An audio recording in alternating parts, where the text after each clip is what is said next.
Hello friends, welcome to prep IAS. आप सभी का प्रेप आईएएस पे स्वागत है। फ्रेंड्स, इस सीरीज में हम लोग daily answer writing sessions conduct कर रहे हैं एंड इसमें हम क्या करते हैं, आपको डेली 2 क्वेश्चंस प्रोवाइड करवाते हैं, ठीक है। और आपसे उम्मीद करते हैं, आपसे एक्सपेक्ट करते हैं कि आप उन दोनों ही क्वेश्चंस को अटेम्प्ट करेंगे, जिसके बाद उनका डिस्कशन होता है ना। और जहाँ तक संडे की बात है तो संडे को हम लोग ऐसे राइटिंग सेशंस कंडक्ट करते हैं। अब देखिए, ये जो क्वेश्चंस आप अटेम्प्ट करते हैं, जो ऐसे आप अटेम्प्ट करते हैं, तो इसको आप पीयर इवेल्युएशन के लिए सबमिट कर सकते हैं। कहाँ पर? हमारा टेलीग्राम चैनल है प्रेप आईएएस पीयर इवेल्युएशन, ठीक है। तो इस चैनल पे आप अपने आंसर्स को पीयर इवेल्यूशन के लिए सबमिट कर सकते हैं। एंड देखिए, ये जो हमारा टेलीग्राम चैनल है, इसका लिंक आपको इस वीडियो के डिस्क्रिप्शन बॉक्स में मिल जाएगा, ठीक है। और जहाँ तक बात है कि क्वेश्चंस कहाँ पे पोस्ट किए जाएंगे, तो देखिए डेली 11 AM पे क्वेश्चंस पोस्ट किए जाते हैं। कहाँ पर? हमारे टेलीग्राम चैनल पे एंड यूट्यूब कम्युनिटी पे, ठीक है। तो ये सारी इन्फॉर्मेशन है हमारे इस इनिशिएटिव के लिए। अब देखिए, आज का जो सेशन है, इसमें हमने 2 क्वेश्चन लिए हैं और ये दोनों ही क्वेश्चन बिलोंग करते हैं GS2 से।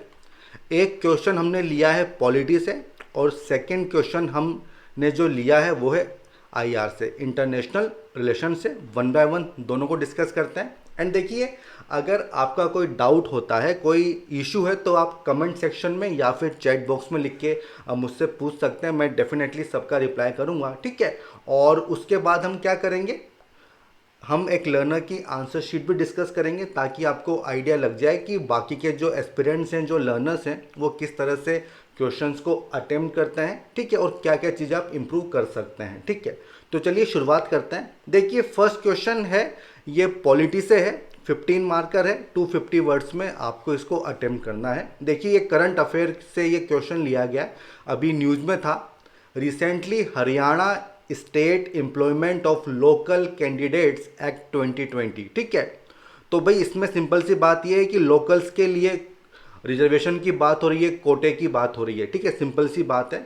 Was past reserving 75% of private sector jobs, ठीक है, for people of the state. मतलब जिनका डोमिसाइल हरियाणा होगा, तो उनके लिए प्राइवेट सेक्टर की 75% जॉब्स को रिजर्व कर दिया गया है, ठीक है। ये एक्ट पास किया गया है। अब इसमें क्या पूछा गया है, do you think that this is a correct step in right direction? क्या आपको ऐसा लगता है कि ये जो कदम उठाया गया है, ये कदम सही है, सही दिशा में इसको उठाया गया है? इसकी आपको जांच करनी है, आपको एग्जामिन करना है। तो सिंपल सी बात ये है, जब एग्जामिन कहा गया है, तो आपको ये जो स्टेटमेंट है, ये जो स्टेप लिया गया है, तो इसके दोनों पर्सपेक्टिव आपको बताने होंगे। क्या इसके बेनिफिट होंगे, क्या इसमें इश्यूज वगैरह होंगे, ये सब आपको बताना होगा एंड फिर आपको कुछ सोल्यूशन भी प्रोवाइड करना होगा।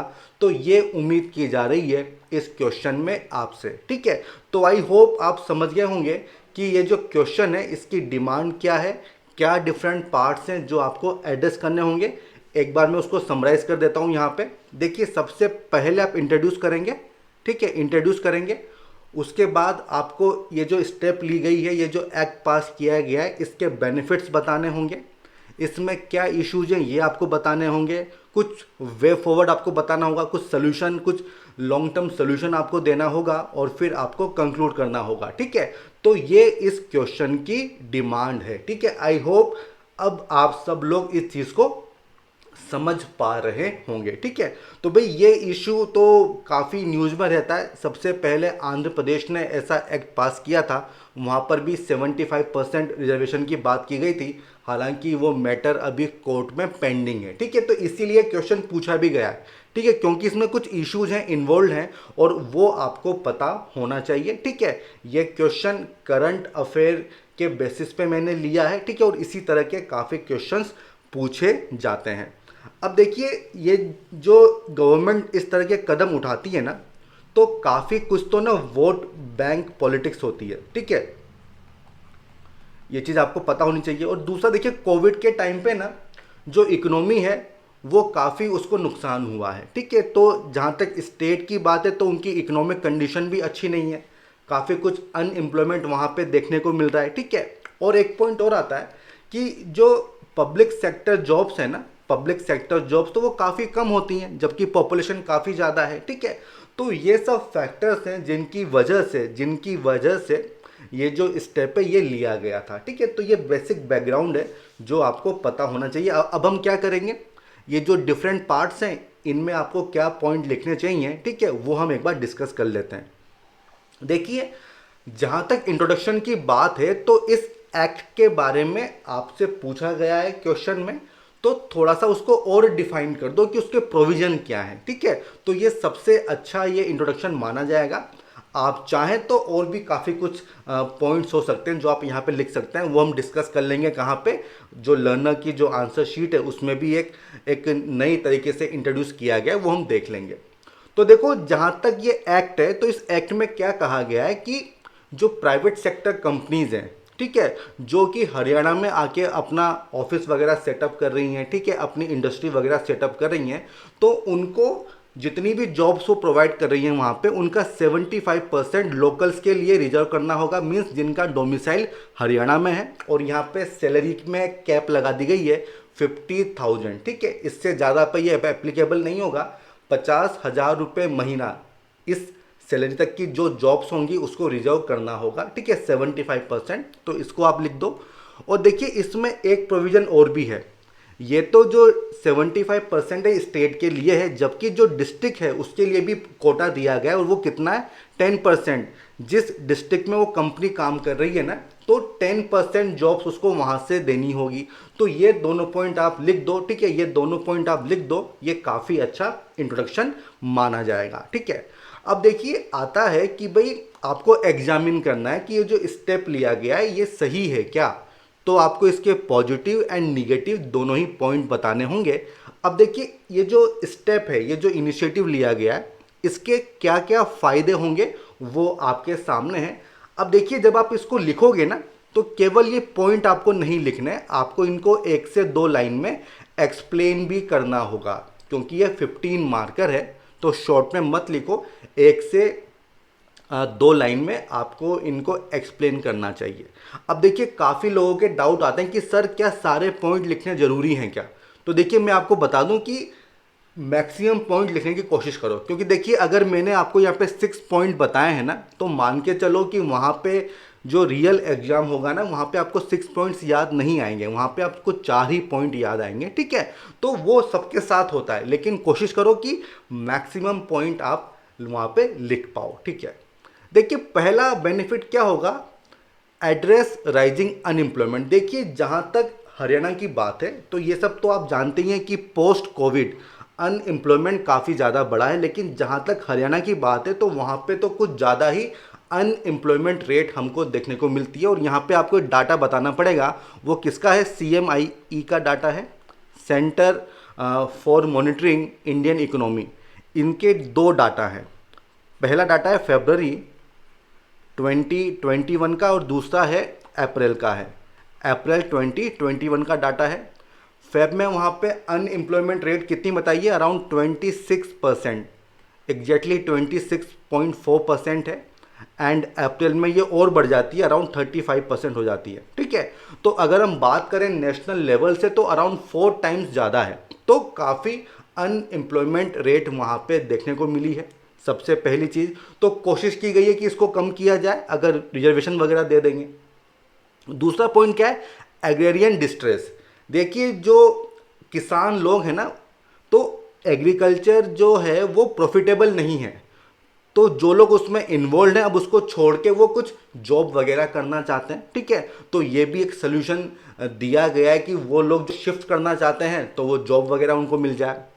Then to check ill practices of corporation. देखो, जो कॉरपोरेशंस वगैरह होती हैं ना, ये क्या करते हैं, जब इनको रिक्रूटमेंट करना होता है ना, तो ये कुछ सेलेक्टिविज्म उसमें लगा लेते हैं, ठीक है। क्योंकि देखो, इनको ये पता है कि अगर लोकल्स ज़्यादा होंगे तो यूनियन वगैरह बना लेंगे, ट्रेड यूनियन वगैरह बन जाएगी, तो नुकसान इन्हीं का है।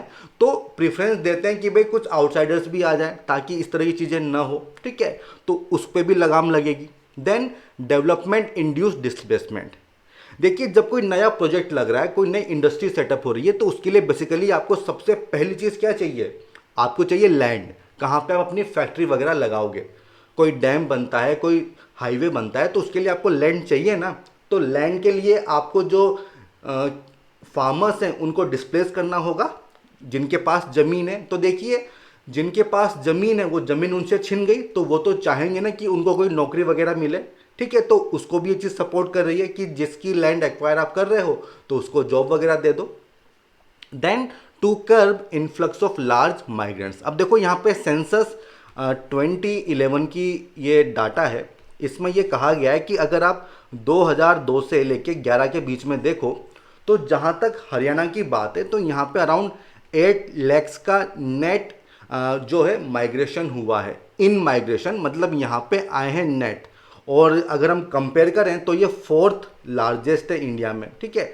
तो काफ़ी ज़्यादा इन्फ्लक्स यहाँ पे देखने को मिला है। तो अगर आप रिजर्व कर दोगे सीट्स को, ठीक है, तो वो माइग्रेशन कम हो जाएगा। अब देखिए माइग्रेशन कम होगा तो उससे रिलेटेड जो इश्यूज होते हैं जैसे कि स्लम्स वगैरह, तो वो प्रॉब्लम्स नहीं रहेंगी, ठीक है। तो ये सब चीज़ें हो जाएंगी बेनिफिट, जिनको आप यहाँ पे मेंशन कर सकते हो, ठीक है। आई होप ये सब चीज़ क्लियर हो गई होंगी। अब हम आते हैं सेकेंड पार्ट की तरफ, जहाँ पे क्या पूछा गया है, जहाँ पे पूछा गया है कि क्या इसमें इश्यूज होंगे, क्या चैलेंजेस होंगे। तो देखो चैलेंजेस काफ़ी ज़्यादा हैं। आप खुद इमेजिन करो अगर हर स्टेट इस तरह से जॉब्स को रिजर्व कर देगा लोकल्स के लिए, तो फिर तो यार मतलब ही नहीं रहेगा ना। आज की डेट में क्या होता है, जैसे गुड़गांव है, वो कहाँ पे आता है, हरियाणा में तो आता है, लेकिन वहाँ पे काफ़ी सारी मल्टीनेशनल कंपनीज है, आईटी हब है, और पूरे इंडिया से वहाँ पे लोग आते हैं। जो बेस्ट टैलेंट होता है वो वहाँ पे आके काम करता है, ठीक है। लेकिन अगर रिजर्वेशन होगा तो फिर ये सब चीज़ें ख़त्म हो जाएंगी, जो कंपनीज हैं उनको बेस्ट टैलेंट नहीं मिलेगा, ऐसा भी हो सकता है, ठीक है। तो तमाम सारे पॉइंट्स हैं जिनकी वजह से काफ़ी न्यूज़ में रहता है। वन बाय वन देख लेते हैं। देखिए सबसे पहले तो ना क्या मुद्दे हैं, क्या इश्यूज होंगे। सबसे पहला आएगा कॉन्स्टिट्यूशनल एंड लीगल हर्डल्स। देखिए मैंने आपको कहा था कि आंध्रा ने भी ऐसा किया है, और वो जो केस है ना वो कोर्ट में अभी पेंडिंग है, ठीक है। और वहाँ पे हाई कोर्ट ने ये कहा है, हाई कोर्ट ने ये कहा है कि दिस मे बी अनकॉन्स्टिट्यूशनल, ये अनकॉन्स्टिट्यूशनल हो सकता है। अभी बेसिकली इस पर डिसीजन वगैरह नहीं आया है, ठीक है, बट वहाँ पे कहा गया है मे बी मतलब हो सकता है। और ये किस बेसिस पे कहा जा रहा है, क्योंकि देखिए काफ़ी सारे फंडामेंटल राइट्स हैं जो लगता है कि यहाँ पे वायलेट हो रहे हैं। जैसे कि नंबर 1 इज आर्टिकल 15, ये क्या बोलता है कि आप डिस्क्रिमिनेशन नहीं करोगे, और काफ़ी सारे ग्राउंड्स दिए हुए हैं जैसे कि religion, race, caste, sex and place of birth, ठीक है।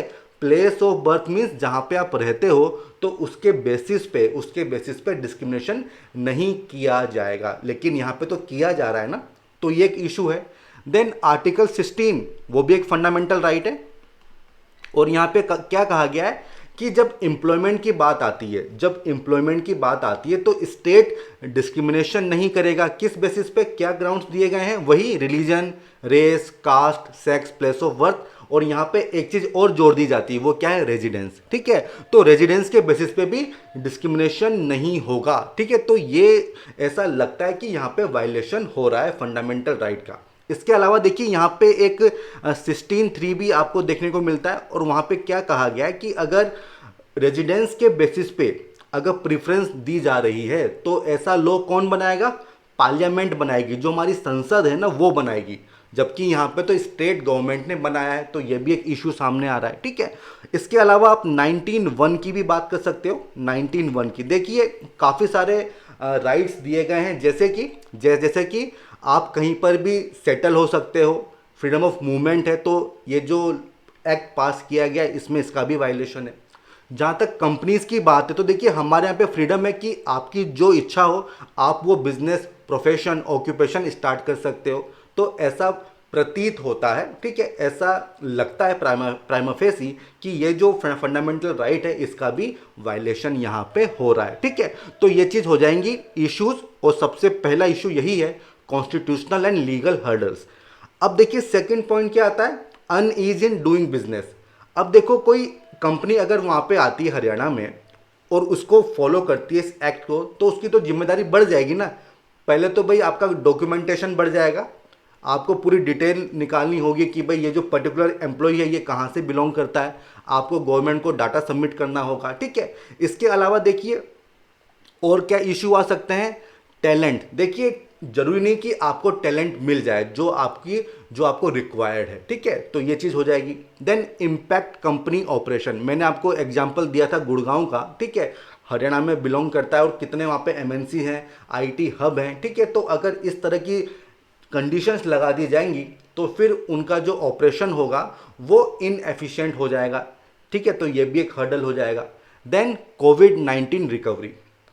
अब देखिए ये तो आप सब लोग जानते हैं ना कि भाई कोविड की वजह से जो कंपनीज हैं उनके प्रॉफिट पे काफ़ी असर हुआ है, ठीक है। तो इस तरह के एक्ट से क्या होगा, ये होगा कि ऑलरेडी जो लोग काम कर रहे हैं लेकिन जो नॉन लोकल्स हैं, जो हरियाणा के नहीं हैं, तो उनको या तो हटाना होगा या कहीं और भेजना होगा, ठीक है। तो फिर से उनका नुकसान यहाँ पे हो जाएगा। Then against one nation one market और यूनिटी। देखिए इससे बेसिकली जो सन ऑफ सॉइल जो अप्रोच होती है ना, सन ऑफ सॉइल, उसको आप प्रमोट कर रहे हो, मतलब जो रीजनलिज्म है, जो एग्रेसिव रीजनलिज्म है, उसको आप प्रमोट कर रहे हो। तो देखिए ये हमारी कंट्री की यूनिटी के लिए, इंटीग्रिटी के लिए सही चीज़ नहीं है, ठीक है। तो हमने देखिए बेनिफिट भी बता दिए, हमने इश्यूज भी बता दिए, ठीक है। और देखिए इस तरह के मूव्स वगैरह नहीं होने चाहिए, ठीक है। सुप्रीम कोर्ट ने देखिए हाँ यहाँ पे 2 जजमेंट काफ़ी इंपॉर्टेंट है जो आपको बताने चाहिए, वो मैं आपको बताना भूल गया। देखिए कॉन्स्टिट्यूशनल हर्डल्स,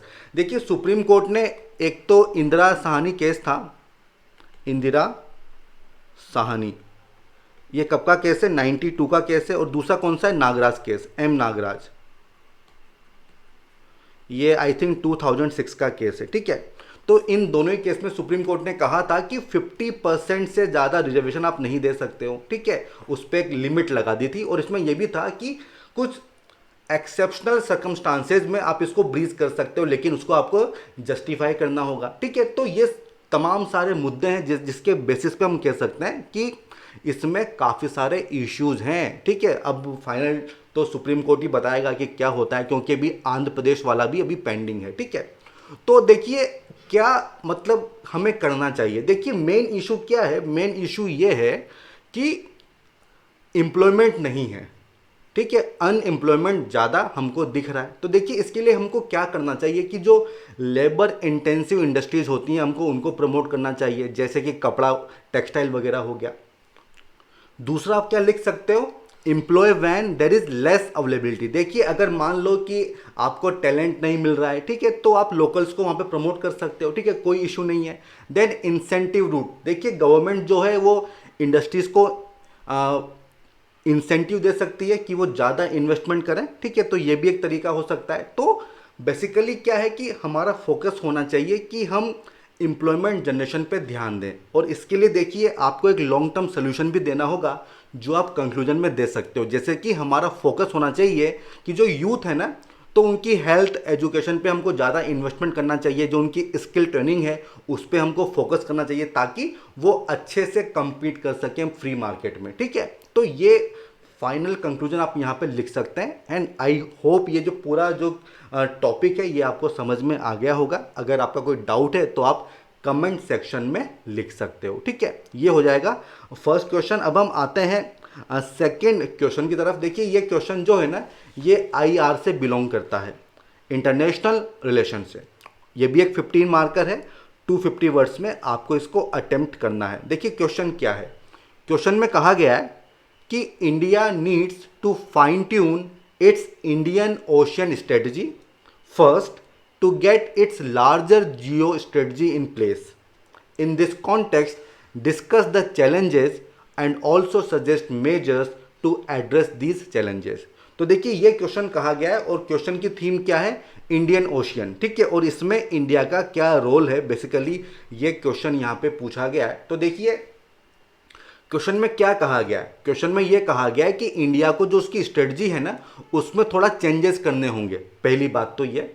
और फिर आपको बताना होगा कि क्या चैलेंजेस हैं इंडियन ओशियन रीजन में, इंडिया के क्या चैलेंजेस हैं और क्या सोल्यूशन आप सजेस्ट करोगे, ठीक है। तो ये 3 पार्ट यहाँ पे पूछे गए हैं इस क्वेश्चन में।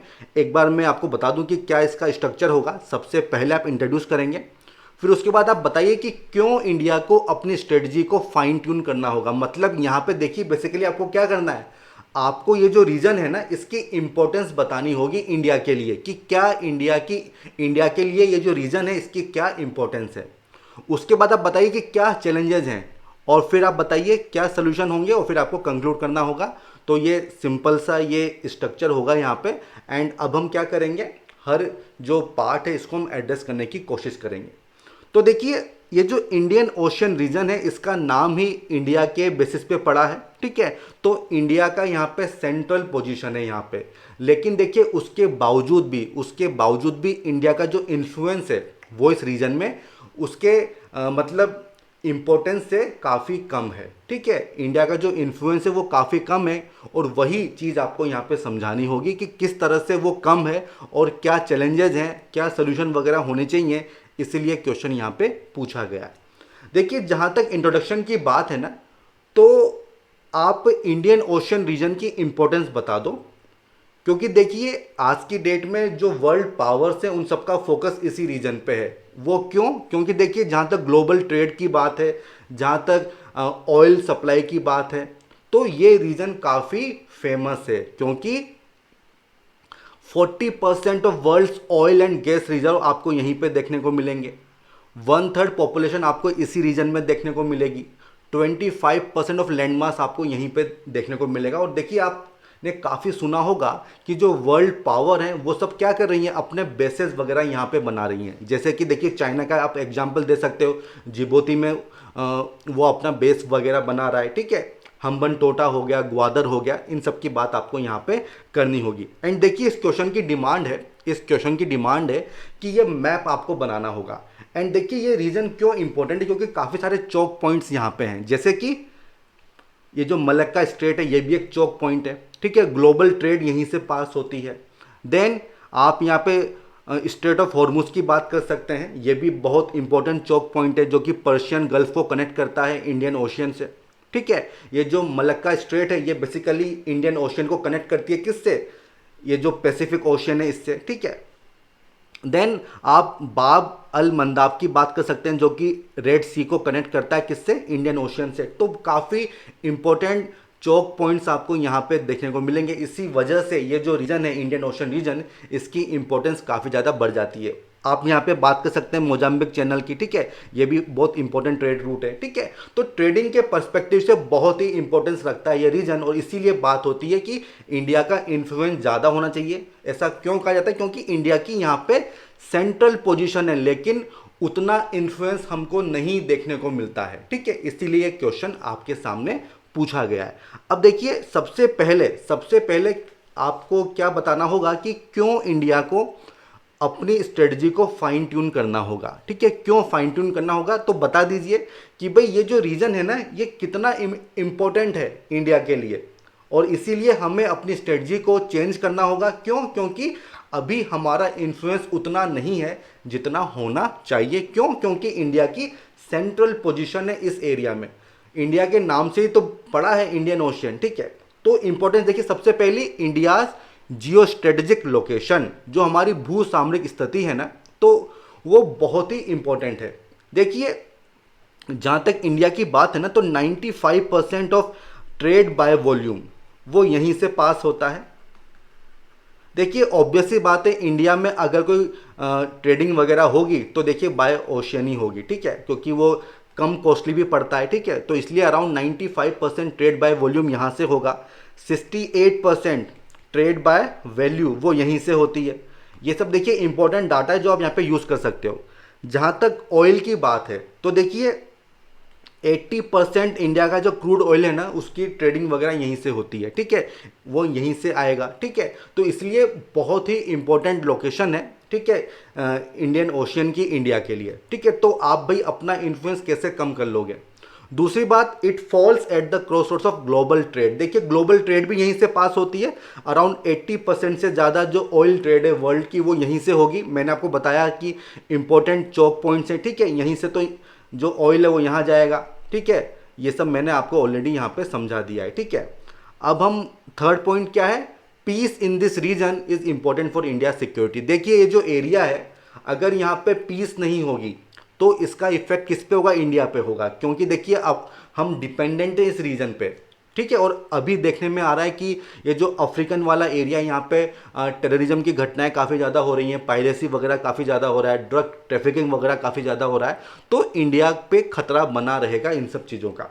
देन कंपटीशन काफ़ी ज़्यादा बढ़ रहा है। आप देखिए जो वेस्टर्न पावर्स हैं वो सब अपने बेस वगैरह यहाँ पे बना रही हैं, भले ही वो फ्रांस हो, भले ही वो यूएसए हो, चाइना हो, भले ही वो यूके हो, तो इन सब के बेस आपको यहाँ पे देखने को मिल जाएंगे, ठीक है। तो इसलिए इंडिया को अपना इन्फ्लुएंस बढ़ाना होगा।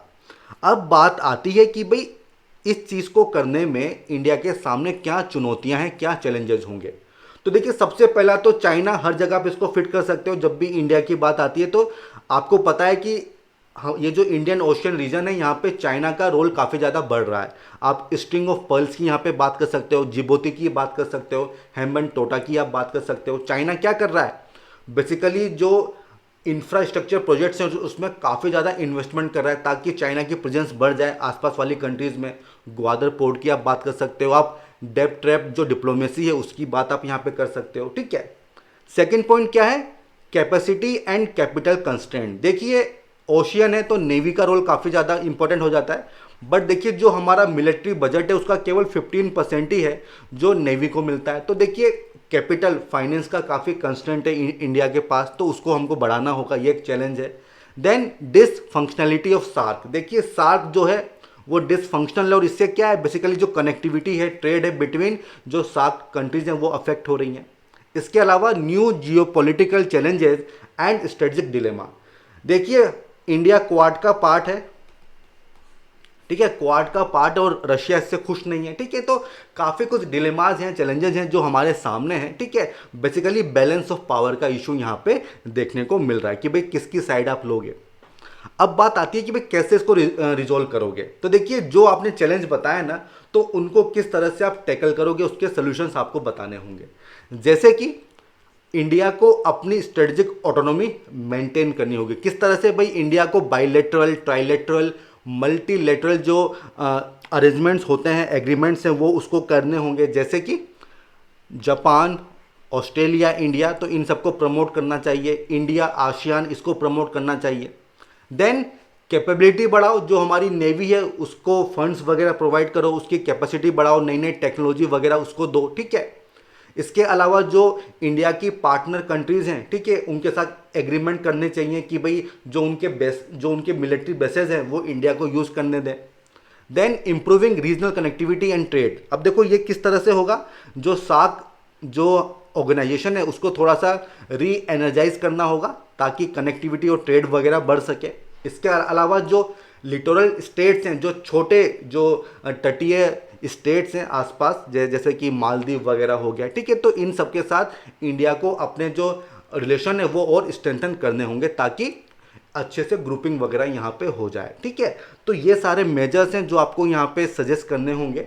अब इसके बाद क्या होगा, आपको कंक्लूड करना होगा। तो देखिए कंक्लूजन की जहाँ तक बात है, तो आप फिर से क्या कर सकते हैं, इस इंडिया की इंपॉर्टेंस बता सकते हैं इस रीजन में, क्योंकि देखिए इंडिया की जहाँ तक बात है तो जो लिटोरल स्टेट्स हैं उनके साथ इंडिया का हिस्टोरिकल कल्चरल उनका रिलेशनशिप है, ठीक है। तो इसलिए इंडिया का जो प्लेस है वो काफ़ी सिग्निफिकेंट हो जाता है इस रीजन में, ठीक है। और इंडिया की जो लीडरशिप है वो काफ़ी इंपॉर्टेंट हो जाती है इस पर्टिकुलर एरिया में। किस चीज़ के लिए, इंटरनेशनल कोऑर्डिनेशन एंड कोऑपरेशन के लिए, ठीक है। तो इस तरह से आप यहाँ पे कंक्लूड कर सकते हो, ठीक है। तो दोनों ही क्वेश्चन हमने यहाँ पे डिस्कस कर लिए हैं।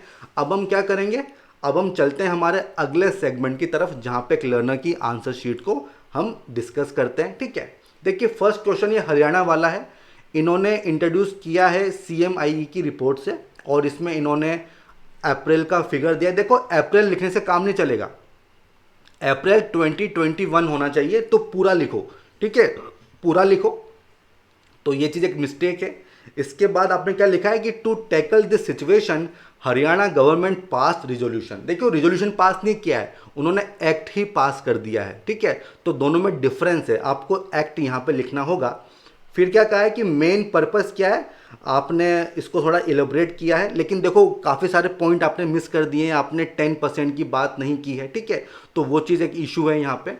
इसके क्या बेनिफिट होंगे, रिप्रेजेंटेशन ऑफ बैकवर्ड क्लासेस। अब देखो ये किस तरह से होगा, क्योंकि उसमें लोकल्स के बारे में बात की गई है, बैकवर्ड क्लासेस के बारे में तो बात नहीं की गई है ना। तो फिर ये सब किस तरह से होगा, थोड़ा आपको एक्सप्लेन करना चाहिए।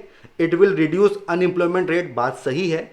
Help to get financial stability of backward section, तो देखो ये दोनों पॉइंट एक ही हैं, ठीक है, तो रिपीट मत करो, ठीक है, ये चीज़ हो जाएगी। और भी काफ़ी कुछ पॉइंट्स है जो आपने छोड़ दिए हैं, ठीक है, काफ़ी कुछ पॉइंट्स है जो आपने छोड़ दिए हैं, मैंने काफ़ी अच्छे से उसको एक्सप्लेन किया है। Despite these benefits there are several loopholes, जैसे कि टैलेंट का क्या होगा, एबिलिटी का क्या होगा, ठीक है। It will make a situation of complaining from upper classes, तो देखो ये क्लास वाली चीज़ कहाँ से आ गई, तो ये चीज़ मुझे समझ में नहीं आई, क्योंकि एक्ट में लोकल्स के लिए रिजर्वेशन है, बैकवर्ड क्लासेस के लिए उसमें कितना है ऐसा कुछ नहीं है मेरे ख्याल से ना, ठीक है, तो इसको आपको एक बार थोड़ा सही से कंफर्म करना चाहिए। Then private sector will loss its competitiveness, देखिए आपको स्पेलिंग सही लिखो, तो ये बात भी सही है, लॉस ऑफ प्राइवेट फर्म्स ये भी ठीक है, रीजनलिज्म बढ़ेगा ये भी ठीक है, फॉरेन इन्वेस्टमेंट वगैरह कम हो जाएगा ये भी ठीक है, तो पॉइंट्स आपने यहाँ पे ठीक लिखे हैं। फिर आपने क्या लिखा है कि shortly reservation of private sector jobs affect productivity and industry competitiveness and it is need to be a careful study from government and legislature.